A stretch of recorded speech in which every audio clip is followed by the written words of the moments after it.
Welcome to Health Solutions with Shawn and Janet Needham. Another episode. Today we have James Dunavant from Oklahoma with the director of the Free Market Medical Association. James, how are you? Great, how are you? I apologize that I'm on the road to a Mises Institute event, so I'm in the middle of Texas in a parking lot. So appreciate your patience with me.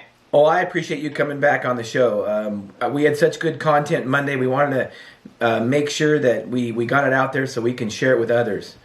So speaking of that, just tell us a little bit about yourself. Yeah, my name is James Dunavant. As you said, I live in Oklahoma City. I grew up in Tennessee. Spent the early part of my career in sales and marketing in the publishing book distribution industry. Became a free market thinker probably right after college, reading a lot of the works of Ludwig von Mises. I currently work for the Mises Institute full-time and for the Free Market Medical Association. The Mises Institute is an educational research institute that really specializes in the Austrian School of Economics. So really that is my background over the last several years, is working with them. I came to work for the Free Market Medical Association with Dr. Keith Smith and Jade Kempton in April, so I'm very new to that organization, but there's a lot of synergies between the two organizations. That's wonderful. So when did the Free Market Medical Association start? It started in 2014 after Dr. Keith Smith and Jay Kempton, many had been working together for several years, but they decided that they wanted to create an organization where they could teach others around the country how to implement free market principles in medicine and healthcare. All right, so what is the purpose of the Free Market Medical Association? Go into a little bit more detail. Yeah, the Free Market Medical Association, or the FMMA, is an organization, an association that brings together buyers and sellers of healthcare goods and services, and really performs a much needed educational function to teach people about the free market and how it can work in healthcare. It seems like many people seem to think that medicine and healthcare is one area that the free market cannot work, and we're really demonstrating how those principles can be applied in healthcare. So tell us a little bit about what you mean by the free market working in healthcare. Well, the basis of a free market is the direct relationship between a buyer and a seller with a transparent, honest price. And so you have to have a price mechanism in the market to really allocate resources in the free market. Both the buyer and the seller win, or that transaction never happens in the first place. So it really is a win-win proposition. Well, in healthcare, in the current state of the healthcare system today, there are a lot of middlemen and intermediaries that get in between the buyer and the seller. We have, obviously, the federal government. We have third-party payment services like insurance carriers that really don't perform insurance services anymore. They're really a payment mechanism. In the employer world, we have brokers, we have third-party administrators, which may not necessarily add any value to that transaction. So the free market, the market is to really bring the buyer and seller together as closely as possible. And if there are any intermediaries that are in the system, they should be facilitating value for that buyer and seller. So you mentioned earlier Dr. Keith Smith, and will you tell us a little bit of background, because I think he's kind of instrumental in setting up the Free Market Medical Association, for what you say?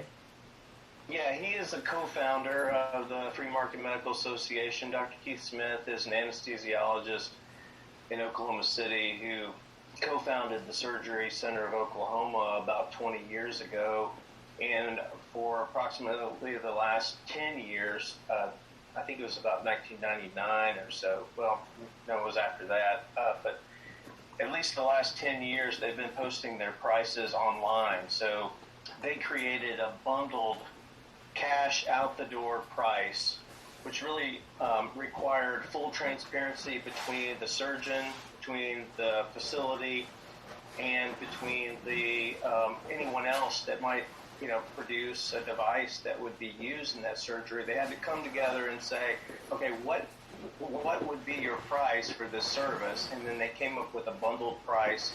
So when you go to the Surgery Center of Oklahoma's website, when you see a price, there is no hidden fees or anything. That is the full cash out the door price. And so they've been doing that. And when they originally started, they attracted a lot of patients from Canada that had been on waiting lists in Canada. They needed a place to go, and they didn't want to wait 3 years for a hysterectomy to be performed in their free healthcare system. So they would come to Oklahoma City. And then whenever Dr. Smith and Jay Kempton, who is a third-party administrator for self-funded employers in Oklahoma City, they met, and then what the Kempton group started doing was helping their clients, the self-insured employers, go to the Surgery Center of Oklahoma or direct their employees to the Surgery Center of Oklahoma, because the self-funded employer is essentially a cash buyer.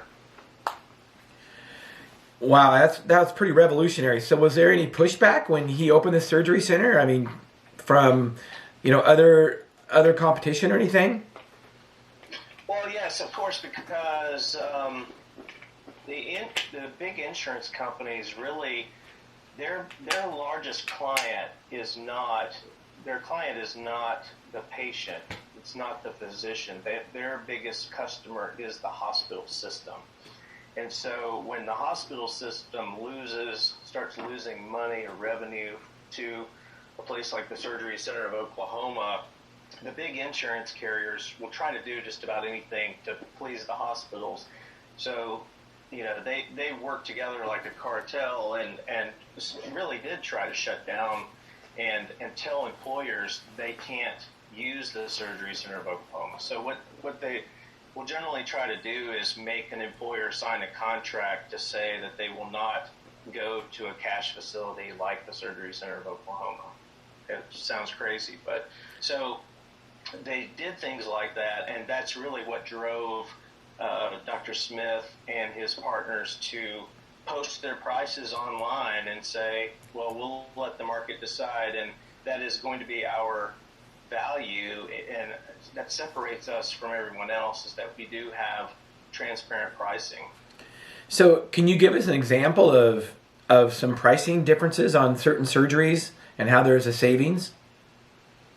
Well, the sad thing is that they're really outside of a free market cash system. In one city you might have a wide range of prices, and most people don't even know what most providers may not even be able to tell you what the price is in advance. But one example I've heard, an example would be like a hernia repair, for instance, could go from anywhere from $12,000 to $30,000 in a hospital system, whereas the cash, bundled price is a little over $3,000. So in general, most procedures at the Surgery Center of Oklahoma or a free market transparent cash provider are going to be 6 to 10 times less expensive than the typical hospital. And that's not because the surgeons at the Surgery Center of Oklahoma are somehow, inferior or some, a new doctor that's never performed the surgery. So these are the highest quality physicians. Where the cost is driven up in the system is the facility fees that hospitals can charge, and they're also incentivized to raise the list price as high as possible because they keep their nonprofit status by claiming that they've lost all this money whenever they discount it for the insurance company. And the insurance company on the other side of the equation is writing a contract with employers that pays them based on the discount that they are able to get for that employer. And so the insurance company naturally has an incentive, a very perverse incentive, for the list price of a procedure to be 10 times higher than what it really should be, because once they, quote, discount the price or get a discount off of that procedure, then they claim that they've saved their employer a lot of money, when that's really not the case. Yeah, only in healthcare have I ever seen that kind of crazy accounting.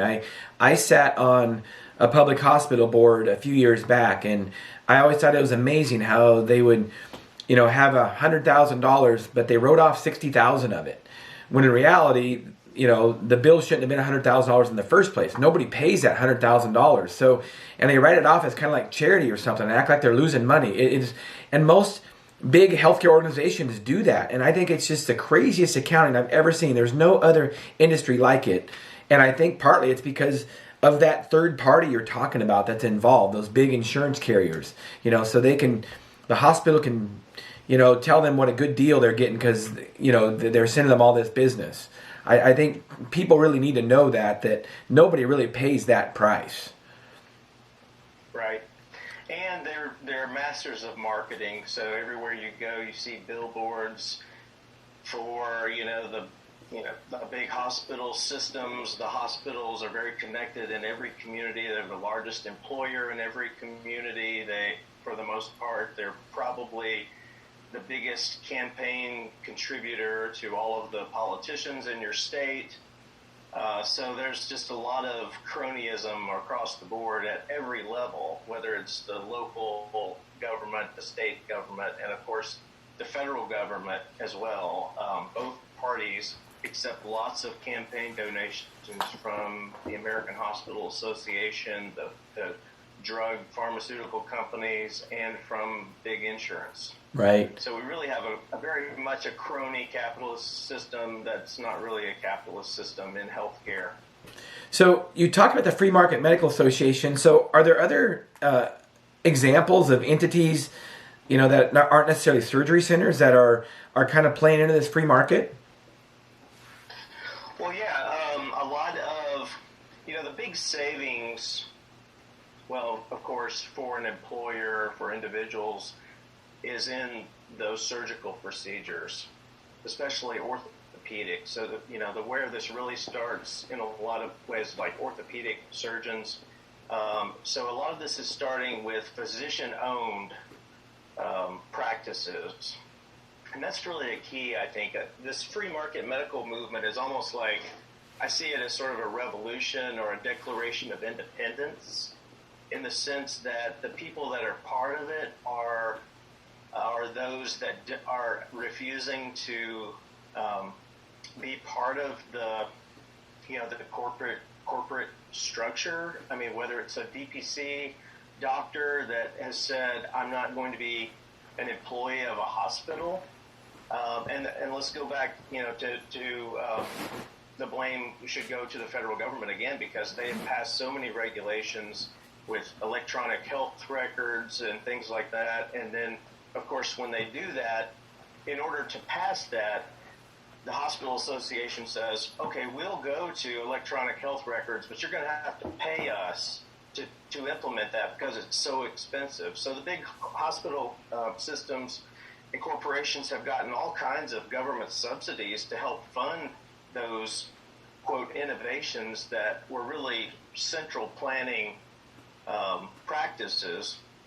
It drove a lot of small physicians, out of business, either to retire or to sell their practice to a hospital. So a lot of our free market allies and members of the Free Market Medical Association are these independent physicians that are following a direct primary care model where they're telling the insurance companies that they're not going to deal with them anymore. They're not going to have 3 employees in their office just pushing paperwork to figure out, how they're going to bill everyone. They've gone to a cash subscription model. And then a lot of specialists, of course, physical therapists. We have a lot of physical therapists, ear, nose, and throat specialists, orthopedists, spine surgeons, all across the board. We have a lot of people that are involved in this. And I think it's time. It's so, like I've heard Ron Paul say before, it's an idea that time has come, and the system has gotten so bad that people are looking for solutions, and opting out of insurance, Medicare is just a great solution for a lot of people now. Yeah, and especially since Obamacare, with the passage of the Unaffordable Care Act, I guess we like to call it. Right. People premiums have gone up across the board, so if your premium on your insurance is as much as your home mortgage, and your deductible for your family is $7,000 or $8,000, you're really incentivized to start shopping and finding the best value for your health care again. Well, and consumers need to realize, and that's why, I'm doing a radio show and I'm also writing a book. Consumers need to realize that, they vote with their pocketbooks, and they can shop around for healthcare. A lot of this healthcare stuff is shoppable. So explain that a little bit, James. Yeah, Dr. Marty McCary has written a couple of really good books. He's a surgeon at Johns Hopkins University, and he says that at least 60% of healthcare, medical care, is shoppable, and that number is probably even higher than that.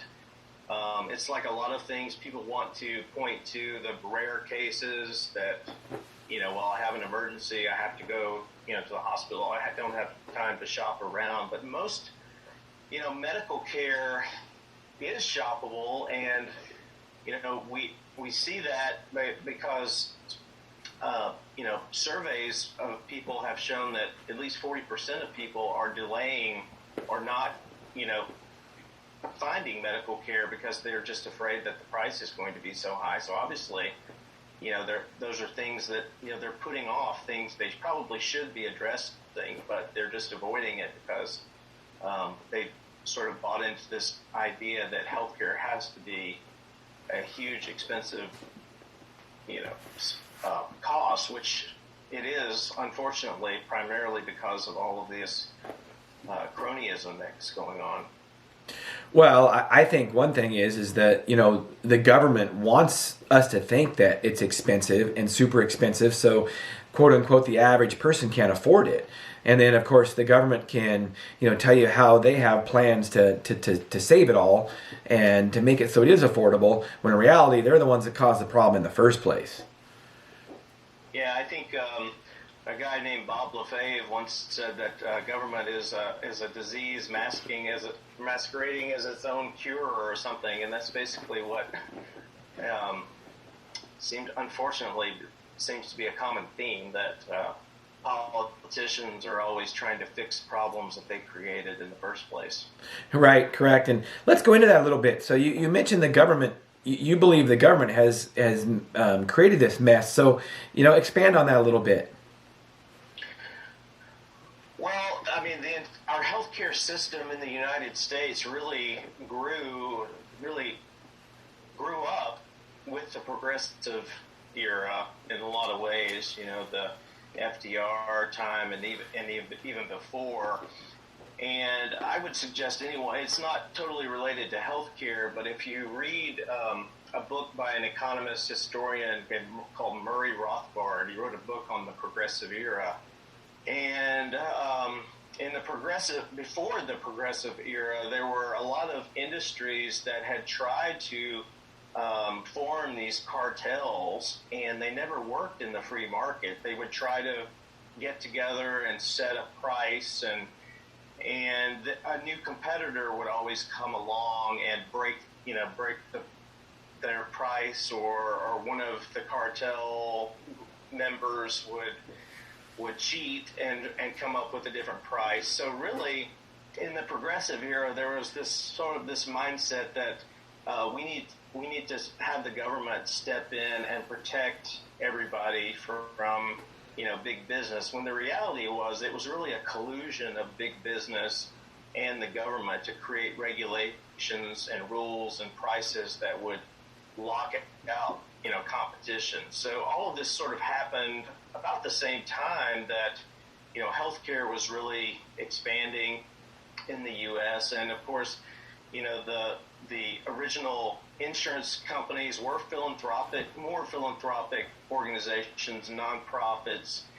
And some people would argue that the problem with healthcare is that something that started out as all nonprofit work, the horrible, capitalism and big business took over, and that's what drove all these prices up. No, I would disagree with that. I think, as naturally people did seek more and more medical care and prices, started to rise, rather than let the market figure that out and lower the prices like it does in everything else, the government came in and said, we're going to, provide Medicare, Medicaid, we're going to basically subsidize care for people. At the same time, they were always restricting the supply side of the equation as well, with medical licensing and other type of rules and regulations all throughout, really from the 1960s on through Obamacare. We've had some kind of government intervention that's caused an unintended consequence, which then they had to come back later and make a new law or rule that would try to fix the system, but it only made it worse. Yeah, and one of the things is that you mentioned the FDR era, and that's when Social Security came about, of course. And of course, Social Security, when that was able to be passed, that's where Medicare kind of tagged onto that later on, back in the 60s, and that's when healthcare prices started to skyrocket. Is when Medicare came into play. You can look at hospital charges, nursing home charges, all kinds of healthcare charges, and they just went skyrocketed because there was no free market in place to keep prices down because somebody else was paying the bill. Yeah, and when they started talking about Medicare, doctors didn't want it at all. They thought this is socializing, medicine. We don't want that to happen. And the way they ended up selling it was that they told doctors that, well, you come up with the price and we'll pay whatever who would not buy into that, business model? If you're a business person and you could have guaranteed customers and someone's going to pay the bill, I mean, that just sounded like a great deal. But, that just didn't work out, obviously. So now we have the government, as the payer of at least 50% of, healthcare. And really, that is like the Soviet system of, government-run healthcare. Yeah, for sure. Majority. So what the government doesn't directly pay for, they're heavily regulating and subsidizing. So really, the free market part of medicine is probably a very small, less than 10% of the market right now. Yeah, and that also, one of the things is when somebody else pays the bill, it also leads to overutilization. And, there's just a ton of that goes on in our healthcare system, procedures and even surgeries and that are done and they don't need to be done, but because somebody else is paying the bill, they go ahead and get done. Yeah, and in that sense, Medicare is far worse than Social Security. And Social Security, I would argue, is an intergenerational, pyramid scheme, and Medicare is the same thing, but it's much worse because the recipient is not getting money. They're getting basically a blank check. They're just like given a card or something to say, go where you need to go and we'll pay the bill. Right. I write about this in my book. My book is called Sickened, How the Government Ruined Healthcare and How to Fix It. And many of these principles I talk about in my book. You can follow my book on Facebook, the Sickened, How the Government Ruined Healthcare page. And that's one of the reasons I started this podcast and radio show, because consumers aren't necessarily educated on it. I mean, my wife and I, we've been living this for many years. We've had a pharmacy, Moses Lake Professional Pharmacy, since 1998. And we haven't billed any insurance since 2002. So we have been a cash-only pharmacy, letting the free market set our standards for 17 years now. So I believe we are way ahead of the curve. And I believe you're right, James, when it comes to the future of medicine. I think the DPC model, which if you guys are not familiar with the DPC model, that's direct primary care. On episode 2 of Health Solutions, we talk about that. And I think that's kind of the future. There's going to be 2 kinds of medicine. There's going to be government medicine, and there's going to be free market medicine. And I know what I want to be a part of. I don't want the government telling me what kind of health care me or my family can receive. Well, yeah, I mean, if you think about it, I mean, healthcare is an essential part of our lives, but so is food and housing and many other things that the market provides for those things. And if the government had been like delivering milk and bread for the last 40 years, people today would be saying, well, how would we get milk and bread if it weren't for the government? So. In everything else that the government is not subsidizing or regulating to the extent that they do healthcare, prices fall because people have to create value for consumers, and the consumer is sovereign in the marketplace. But unfortunately, in healthcare, the consumer is not like you said, the person using the service in most cases is not the payer. So they don't have an incentive to shop. They don't have an incentive to limit the amount of service or decide, if you're going to buy a Toyota or a Cadillac, well, if somebody else is paying for it, I guess I'll take the Cadillac or the Lexus, right? Of course, and it sounds good, right? Right. It sounds good at first, kind of like when the doctors didn't have to worry about what they were charging when Medicare was first started, and it sounds great at first. Until all of a sudden Medicare says, well, you don't deserve a Cadillac. All you get is, the cheapest gremlin we can find.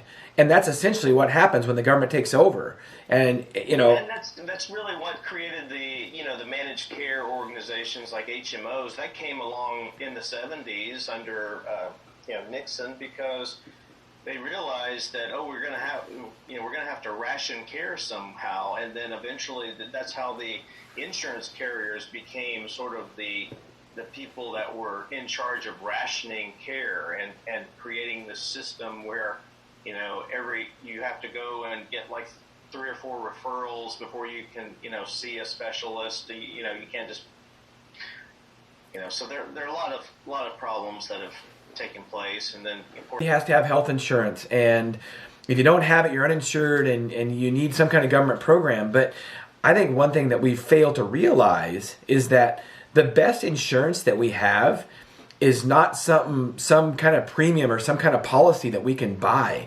I mean, the best insurance we have is how we take care of ourselves, how we eat, how we exercise, how we sleep. That's the best insurance we have. Way better than any kind of policy that we can buy. Yeah. Well, there's definitely a confusion or a conflation of health insurance and health care, and people tend to think that coverage equals care, and that's definitely not the case. Yeah, that is totally. What we're seeing with these high deductible plans and the way that the hospitals and the insurance companies create these phony prices and discount, and in a lot of cases, even if you have insurance, you're better off to leave your insurance card in the car when you go to the doctor, because the price might be so high that even after your insurance pays what they say they will pay, your out-of-pocket cost is even higher than what it would have been if you had just paid cash. So Yeah, absolutely. And a lot of people don't realize that. That's one of the things. They think they have to use their insurance because it's some benefit their employer buys for them or they get from the government or whatever. But in reality, many times paying cash, you're much better off and you get better service many times because you don't have to jump through all the hoops. Yeah, I think more and more doctors will follow this model, but I think they're just afraid that that they've been in this system for so long. It's just all they know. Maybe they also, it's easy to be part of a network where customers just show up. But in the free market, you have to do a little more work. You have to market yourself, and you have to demonstrate on a regular basis that you're a quality, your service is quality. And that's why these direct primary care practices are becoming popular so fast, is because once a person experiences the customer service from a doctor that has to please them as a customer, and they don't want to go back to the other system. Yeah, that's sure. That's for sure. And unfortunately, a lot of patients haven't had that experience because they don't know any different. But there is a huge difference for sure, because really, when you look at it in our typical healthcare model, our typical healthcare system, the patient is not the customer because they're not the one paying the bill. The customer is the insurance company or the government, and sometimes those go hand in hand. That's actually the customer. So really, honestly, that's who they're giving the best treatment to, not necessarily the patient. And that's why a lot of times service is not the best in those kind of organizations. Right. You're just a billing code, and you go to the doctor, and you're only in the doctor's office for 5 or 10 minutes while they enter some code in this, government mandated or insurance mandated through the government billing system. And Right. so that's their main goal, is to get the correct billing code in there, get you out the door as fast as possible so they can get paid something. So what do you think the government's role is in healthcare? You don't agree with what they've done. You think they've ruined it. So what is their role? Because they're definitely deep in it. Well, they need to facilitate, or I guess let the free market work as much as possible. Of course, we would like to eliminate a lot of the things that they've done. I don't have any hope that they're going to, but at least allow the free market to compete. Obviously, I mean, we don't want the government to come in and say that cash providers are against the law. I mean, that would be the absolute worst thing that could happen. So don't do anything else. We would prefer them to just stay out. One thing that I guess government could do is that there are a lot of government employees, and they all have health care. And so we as taxpayers could lean on our state, federal government to say, hey, for all these government employees, we want to make sure as taxpayers that you're using our money wisely, and direct those government employees to the best value providers, and show them that there are high quality and low cost providers out there. And so I think we could demand that transparency. We could, I don't necessarily feel that the government needs to mandate price transparency, because I think these truly free market transparent providers, we just need to get the word out about who they are. But we at the same time, why not say that, okay, these government contracts that are out there with hospital systems, we want some open records to see, what those contracts look like, and why is my state government contracting for state employees to go to a higher cost provider? And I think what you'll find out, if you really dug deep, is the reason that's happening is because the hospital CEOs are on some board and they're politically connected, so they don't want that just that transparency to be revealed. Yeah, I'm sure if we Lack of transparency. right, I'm sure if we dove into it and followed the money, that's exactly where it comes from. So back with the Free Market Medical Association. So how many members do you guys have? We have about 300, a little more than 300 active members. We have a lot of affiliated members as well, but that's primarily doctors, physicians, surgery centers, but we also have a lot of free market facilitators that are providing value. So a transparent third-party administrator that provides services for an employer, free market-friendly consultants or brokers that are working for the employer and not getting huge bonuses from an insurance carrier in exchange for, making sure that your premiums go up every year. So a lot of valuable facilitators, and also a lot more and more self-funded employers are coming around to this, because if an employer is self-insuring and paying out of their operating expenses for their employees' health care, they are not giving control of their health care plan totally over to an insurance carrier. So they can look at all the claims data. There's still privacy with the employees, but they can say, okay, last year we paid $100,000 for a procedure that we could have gotten at, a free market provider for $20,000. So a lot of times it only takes 3 or 4 procedures for a company to save hundreds of thousands of dollars. Yeah, that's just incredible. So what is, in the future, where do you see the Free Market Medical Association going? Well, we're growing all the time. We're adding several new members every month. We have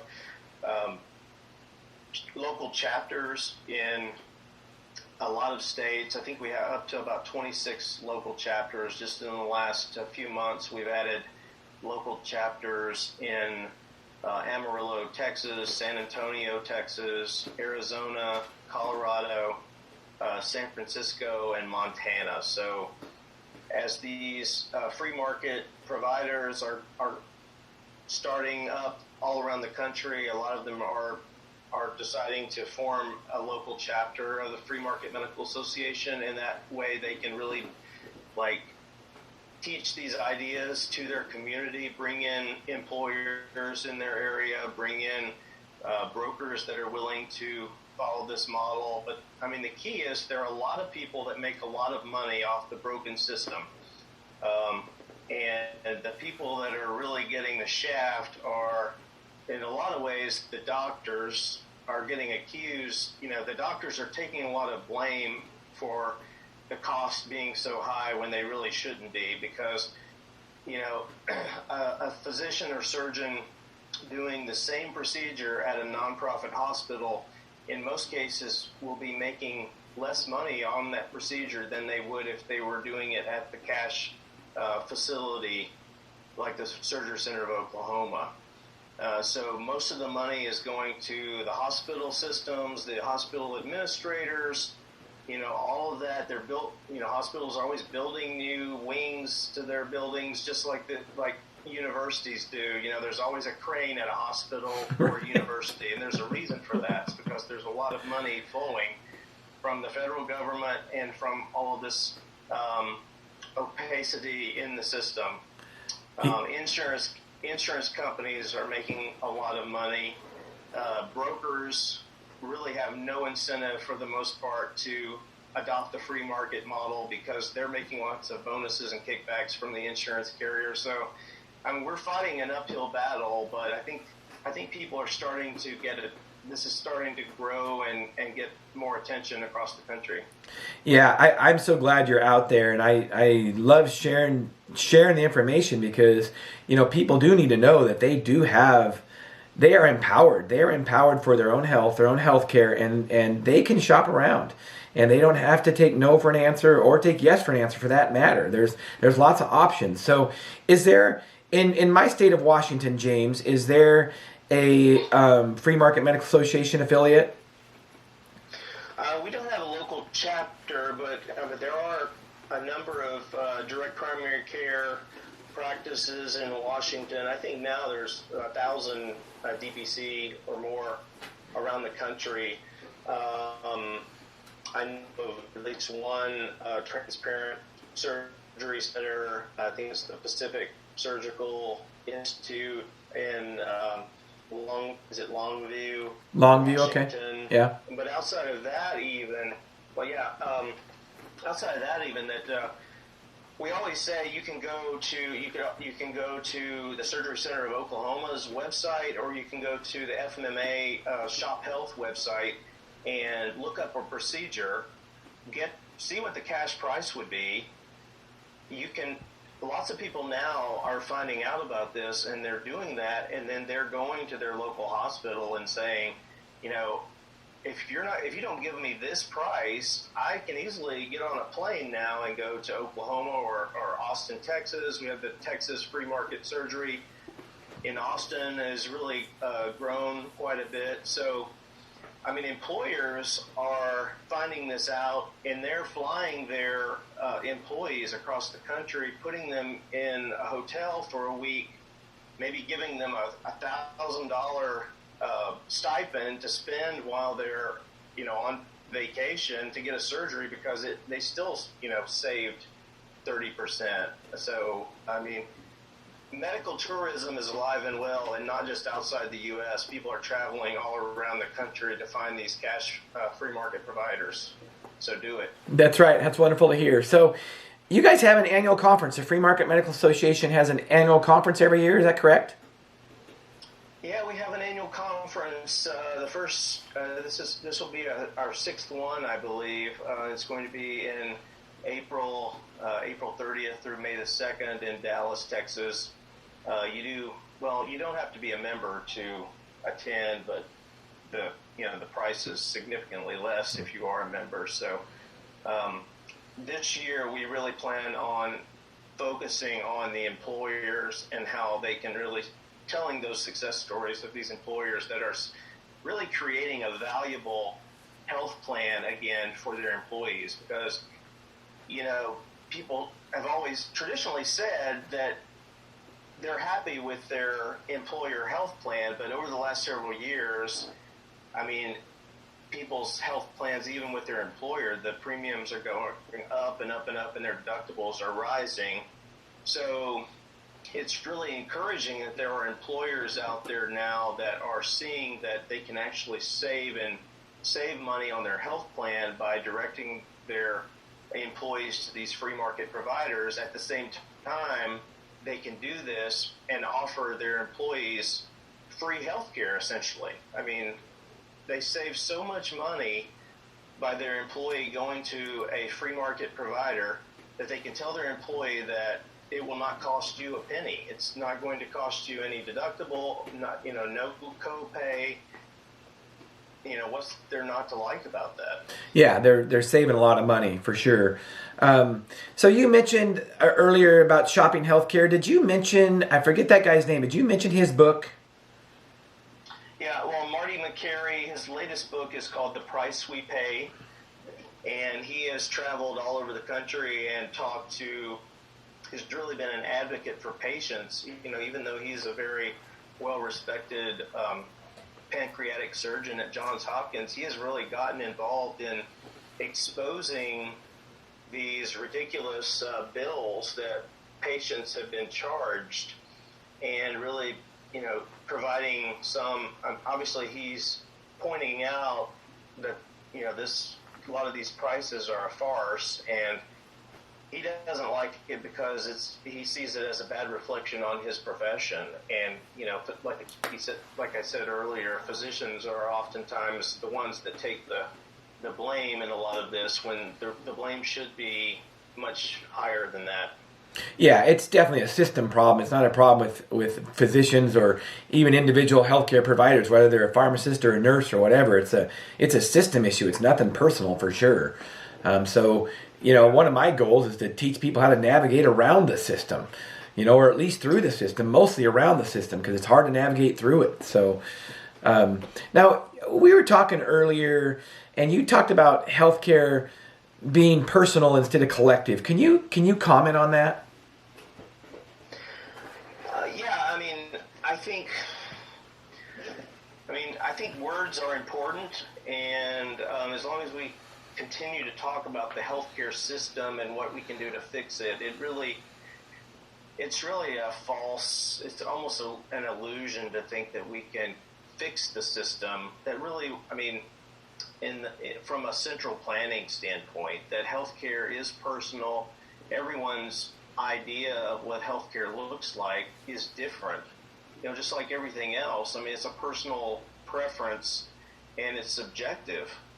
And so for us to take something that is subjective and has subjective value to it, since everyone values, healthcare differently, just like they value, what kind of restaurant they want to eat at. Some people prefer fast food. Some people prefer, fine dining. So, your mindset of how you look at healthcare is different. So I think it's kind of a bad thing for us to think, well, we have this health. Obviously, the system, there is a such thing as a system. The system is broken, but I think we need to get out of this collectivist mindset. And really, the whole free market medical movement is about starting from the ground up, between the lowest possible level, restoring the doctor-patient relationship. And Right. if you insert yourself into that relationship in some way, if you're an insurance company or whatever, what value are you adding? Are you facilitating that direct relationship between the patient and the doctor, or are you impeding that relationship somehow? And so the farther we get away from that direct relationship, the more problems occur, because no one in Washington can really have any solutions any more than, central planning doesn't work in any other business either, so you can't have, the Soviet Union tried it, that, in the system, if you don't have a price system, you have no way of knowing how to allocate resources. So all you end up doing is the federal government just throws money out, and where the money ends up going are the people that are the most closely affiliated with the government. And so obviously that's going to be the cronies that can hire the lobbyists to pass the laws. So that's why anything you have that you try to do at the federal level is going to be corrupted in most cases. Yeah, that's for sure. So let's wrap it up here. Do you have anything else to add at all? No, I just appreciate you sort of getting the word out about what we're doing, and I appreciate what you're doing. That you're living proof that it can be done. I think we shouldn't kid ourselves that this is not an easy thing to do. One thing that we try to do is we try to help show facilities like surgery centers and doctors how they can transition, and we can talk about this a lot about the ideas and why it should work, but it's really not an easy task, because there's so much that's going against us with all of the the cronyism that goes on, and we just need to educate more people. Well, thank you. Yeah, I totally agree, and thank you for your compliments. And we need to empower consumers and let them know that they are the drivers and they're the ones that can make this change. It is up to them. So we need to let them know that. And I appreciate you being on our episode today, James. And we're going to wrap this up. This is another episode of Health Solutions with Shawn and Janet Needham. Thank you so much.